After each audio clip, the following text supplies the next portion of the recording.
Good afternoon to all of you. Myself, Dr. Ravi Prakash Gupta. Today start a new lecture of some part of correlation with numericals. First of all, in correlation, one numericals आपका एक numerical आज समझाने का प्रयास करते हैं जिसमें correlation find out किया जाएगा। अभी तक जो फर्स्ट लेक्चर हुआ था कोरिलेशन का, जिसमें what is the definition of correlation, what is the limit of correlation, what is the perfect positive correlation, what is the perfect negative correlation, what is the properties, what is the assumptions and what is the types and formulas. ठीक है, next आज correlation में एक numerical किस तरीके से correlation में numerical find out करने की कोशिश करते हैं वो चीज़ देखिए। So suppose that this data is given, ये डेटा आपको दिया हुआ होगा ऑलरेडी। ठीक है, एक हस्बैंड एज, ठीक है, ये हस्बैंड एज का एक डेटा है। दूसरा जो डेटा है ये वाइफ एज का डेटा है, या ज़रूरी नहीं है कि ये एग्जैक्ट इसी तरीके का डेटा हो, डेटा कुछ भी हो सकता है एज यू विश, आपकी इच्छा अनुसार। दूसरी बात, आप इस डेटा को क्या करेंगे कि जैसे इसमें आपका हस्बैंड एज है, ठीक है, वाइफ एज है, इसी को अगर आप डेथ रेट या बर्थ रेट, ठीक है, birth rate and death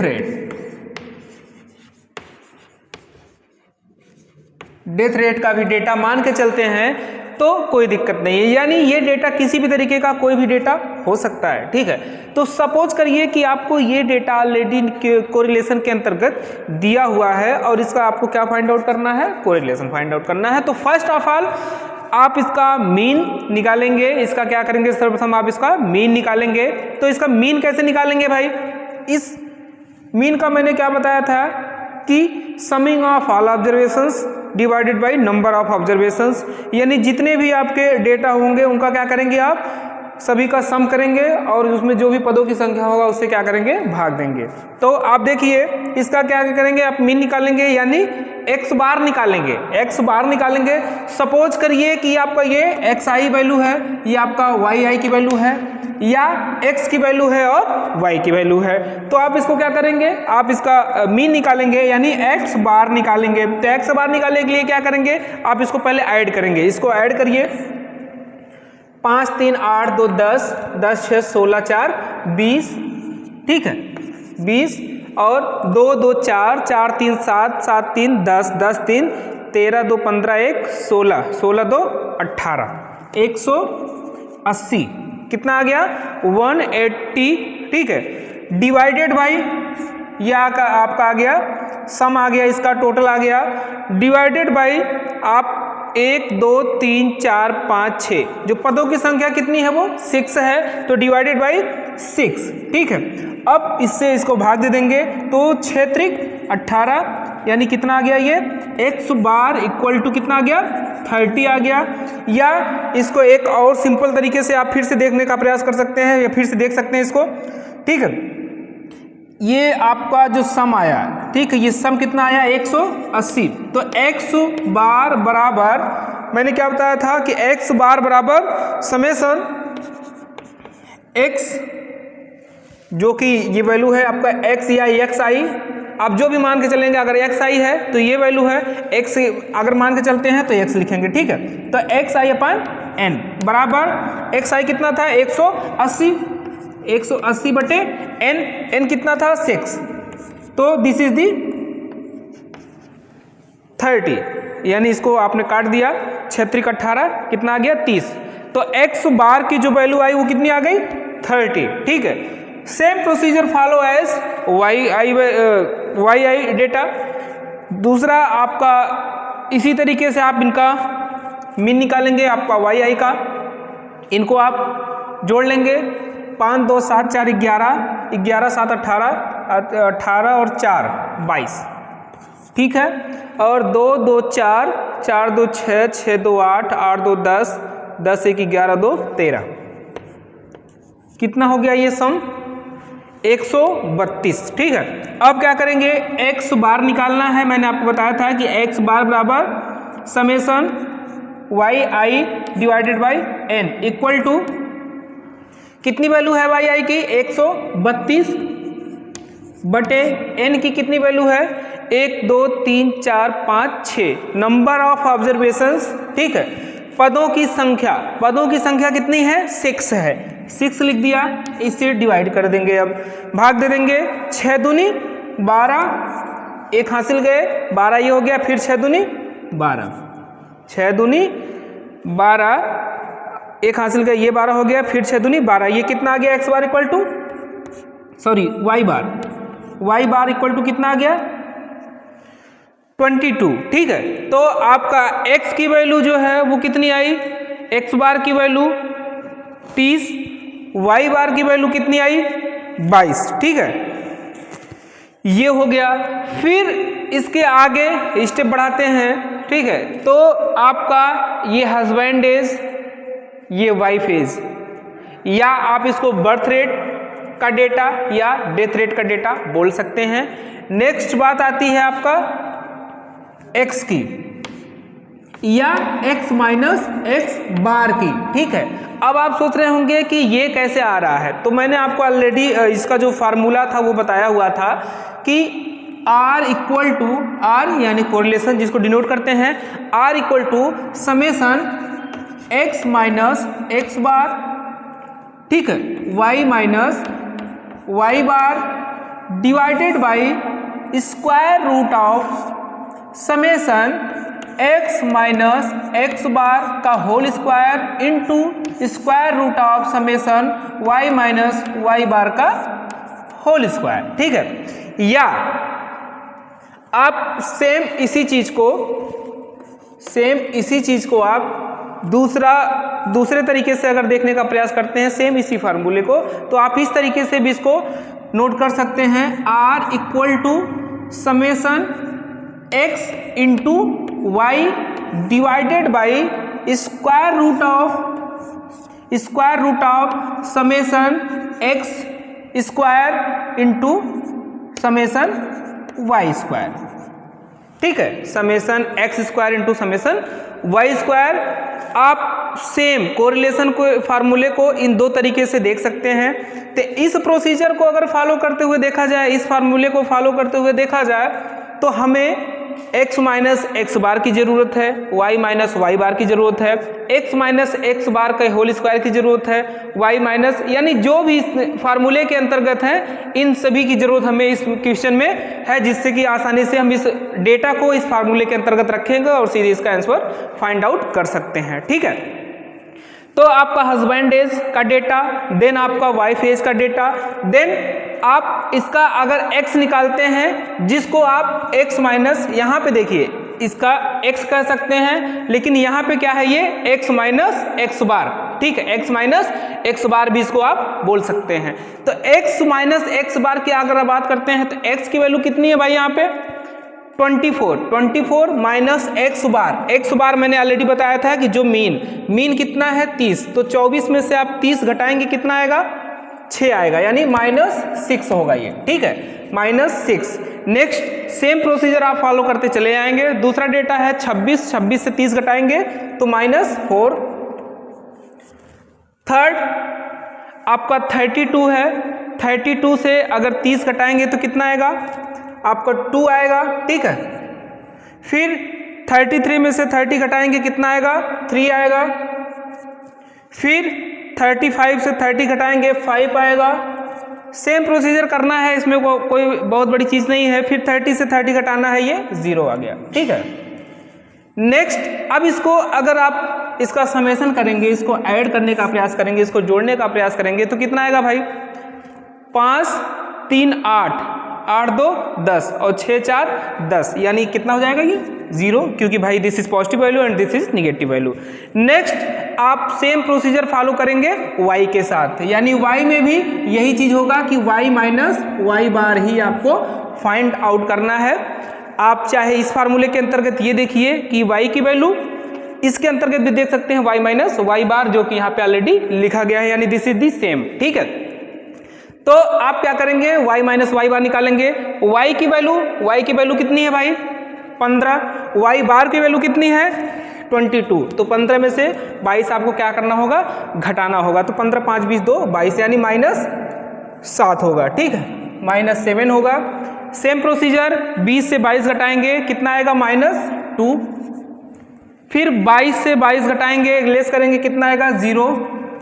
next 24 से आप 22 को लेस करेंगे, यानी जो भी आपकी वैल्यू होगी यानी y की जो वैल्यू है उससे आप y बार यानी मीन को लेस करते चले जाएंगे, ठीक है। फिर 24 से 22 को घटाएंगे कितना आएगा 24 - 22 यानी प्लस में आएगा 2।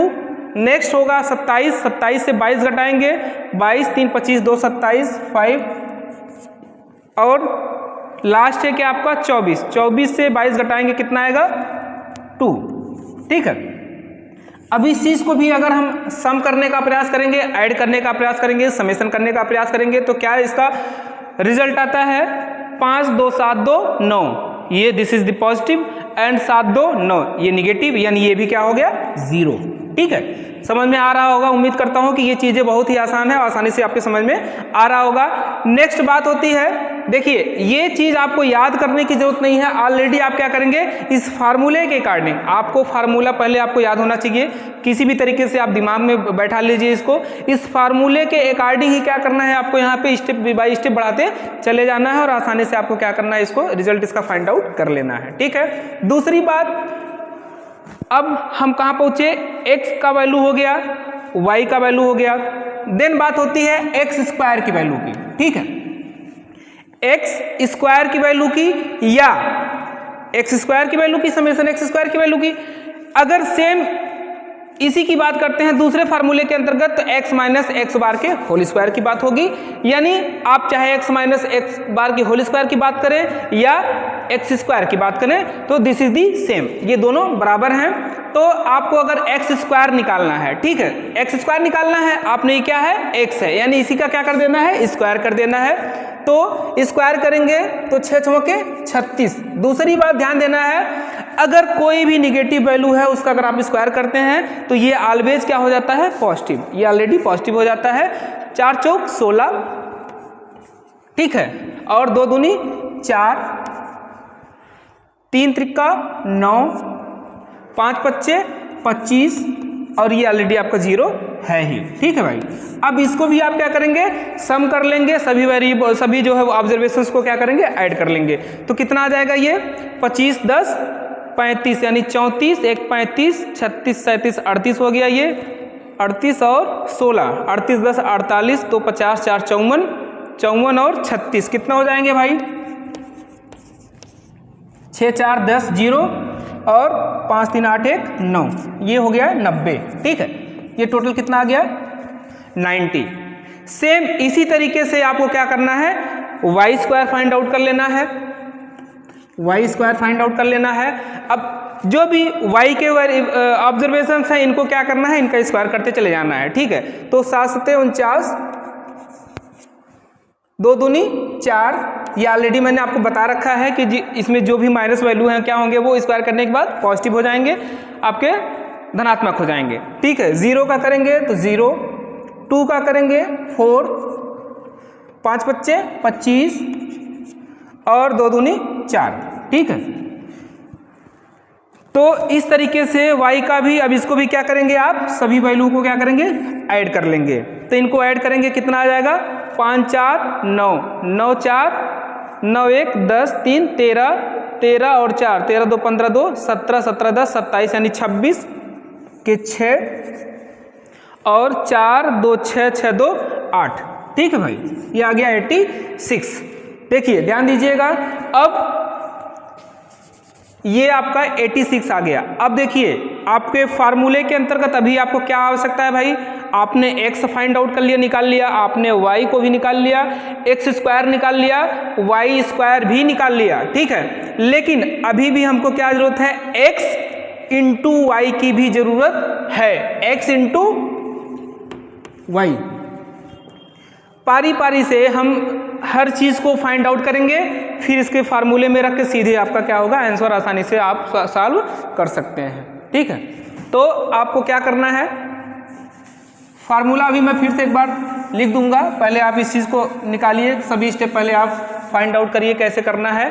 x इंटू वाई, देखिए x इंटू वाई का मतलब आपको क्या करना है, x का वैल्यू ये है, y की वैल्यू ये है, तो x इंटू वाई करते चले जाना है, यानी 6 सते 42, और जब आप मल्टीप्लिकेशन करेंगे तो आपको सिंबल ध्यान में रखना है, माइनस माइनस से आपका क्या हो जाएगा, प्लस हो जाएगा। तो ऑलरेडी यहाँ पे माइनस लिखने की जरूरत है नहीं, ऑलरेडी ये प्लस में ये वैल्यू लिखी जाएगी। तो 6 सते 42, नेक्स्ट होगा 4 दूनी 8, सेम इसमें भी होगा कि माइनस माइनस प्लस हो जाएगा, ठीक है। और 2 का जब 0 में मल्टीप्लिकेशन करेंगे तो कितना आएगा, गुणा करेंगे तो 0 आ जाएगा, फिर 3 दूनी 6, फिर 5 पच्चे 25, और ये 0 का आप 2 में करेंगे मल्टीप्लिकेशन तो ये 0 ही हो जाएगा भाई। देन इसको भी आप क्या करेंगे, ऐड कर लेंगे सभी ऑब्जर्वेशंस को, तो 6 5 11, 11 और 8 19, 2 21, 21 का 1 और 4 2 6 2 8, ये आ गया आपका 81, ठीक है।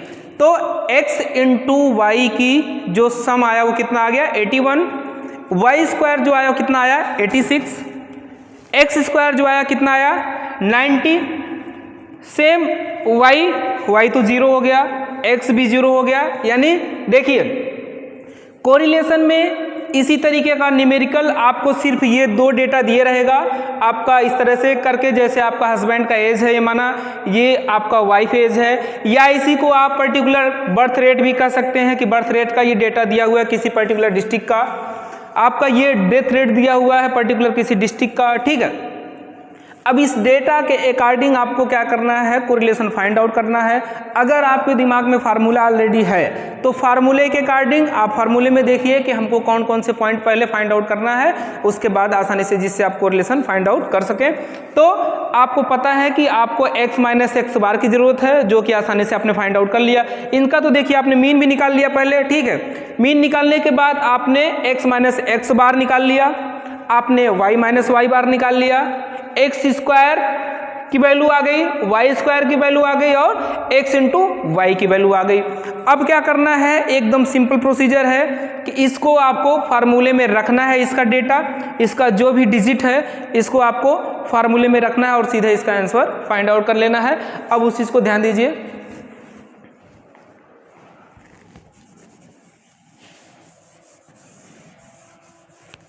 चलिए x इंटू वाई के वैल्यू को थोड़ा सा इधर कर देते हैं ताकि इधर फार्मूला लिख के सॉल्व करने में आसान हो, ठीक है। x into y, x into y, और इसका जो भी डेटा है आपका 42 8 0 6 25 0, और इसको ऐड करने के बाद कितना आया 81, ठीक है, 81, ठीक है। अब इसका क्या करेंगे, फार्मूला आप लिखेंगे और फार्मूले के अकॉर्डिंग सभी डेटा को सिर्फ रख देना है। तो फार्मूला क्या बताया था, r इक्वल टू r क्या चीज है, ऑलरेडी आपको बता चुका हूं कि this is denoted by correlation. Correlation r से डिनोट किया जाता है, small r equal to summation x into y divided by square root of summation x का स्क्वायर इंटू समेशन y का स्क्वायर, ठीक है। ये सिंपल फार्मूला आसानी से याद भी हो सकता है।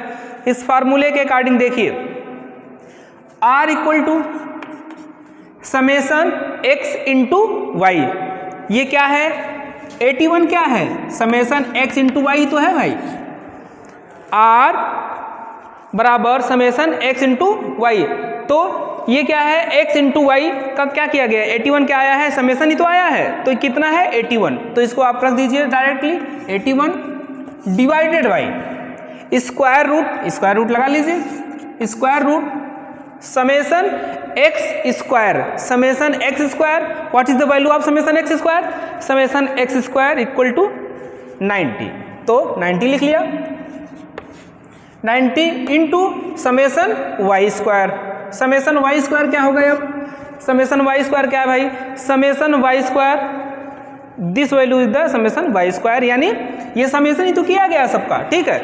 अब इसको सबको ऐड किया गया, समेसन किया गया, तो समेसन वाई स्क्वायर की वैल्यू कितनी है 86 लिख लिया यहाँ पे, ठीक है। इतना समझ में आ गया होगा कि r equal to summation x into y divided by square root of summation x square into summation y square.